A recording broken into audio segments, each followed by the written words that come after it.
kusoo dhawaada dhagaystayaal xafiiska wararka ee BBC da ee adduunka ee London waxaan ahay Farxaan Maxamed Jimcaale oo idiin soo gudbinaya wararka caalamka iyo ciyaarihii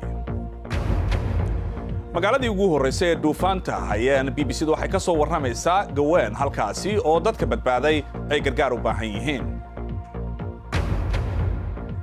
odayaasha Afghanistan oo isugu yimid Kabul si ay qorshe ugu dejiyaan ciidanka Mareykanka kadib 2011 tanina ma mustaqbalka wararka Vietnam oo dhalinyaradu ay ku bartilmaameedsanayaan wararkoodii ugu horeeyay oo raab ah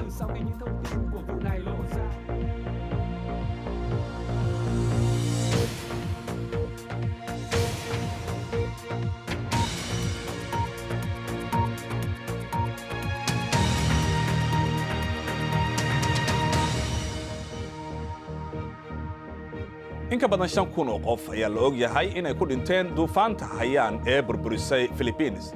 dadaalka gargaarka ah ayaa si tartiib ah ku bilowday laakiin waxaa jira meelaha qaar oo duufaantu ay godoomisay Gawain magaaladii ugu horeysay ee tayfuunku ay ku dhufato ayaa ka mid ah goobahaasi wariyaha BBC-da Yusuf Xasan oo warbixintan ka soo diray This is where it all started. The very first encounter between storm and land. Not much of a contest. markana wararka kale ee maanta kulan ballaaran ayaa odayaasha qabaa'ilka maalintii labaad ay leeyihiin si ay uga doodaan heshiis muhiim ah oo ammaanka ah oo ay la galayaan Mareykanka heshiisku waxa uu u ogolaanayaa 15,000 ciidanka Mareykanka ah in ay dalka sii joogaan kadib marka hawlgalku uu dhamaado sanadka dambe hogaamiyaasha Kabul iyo Washington ayaa isku raacsaneen xilliga ay tahay in la saxiixo heshiiska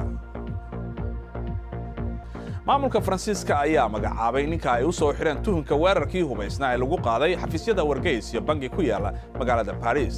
ninka la tuhunsan yahay Cabdulxakiim Dakhar ayaa 4 sano la xiray sanadkii 1998 markii lagu helay inuu ku lug lahaa weerar taxana oo lagu qaaday 4 qof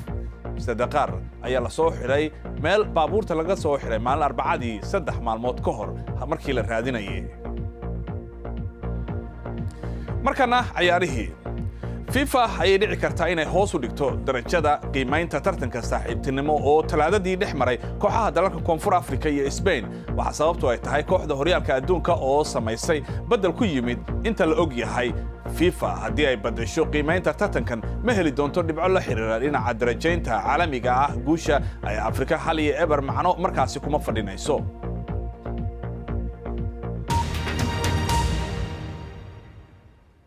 kahor intaanan ka bixinna aan idin soo gudbino warar kale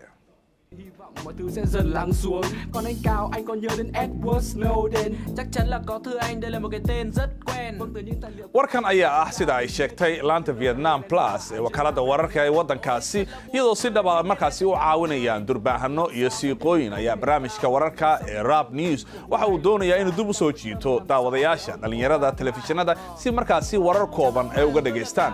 fiidiyogan ay soo saareen labadan dhalinyarada ah ayaa hadaba xamaasad ka abuuray Vietnam in ka badan 1 milyan oo qof ayaa daawaday ilaa hadda không những thế còn lên cầu thanh trì vứt xác phi tang là người hay đi khám thưa anh tôi rất lấy làm hoang mang gabagabada oo aan soo gaarnay warkeena maanta waxaad nagala socon kartaan dhammaan wararkan iyo kuwa kaleba kala soco boggeena bbcsomali.com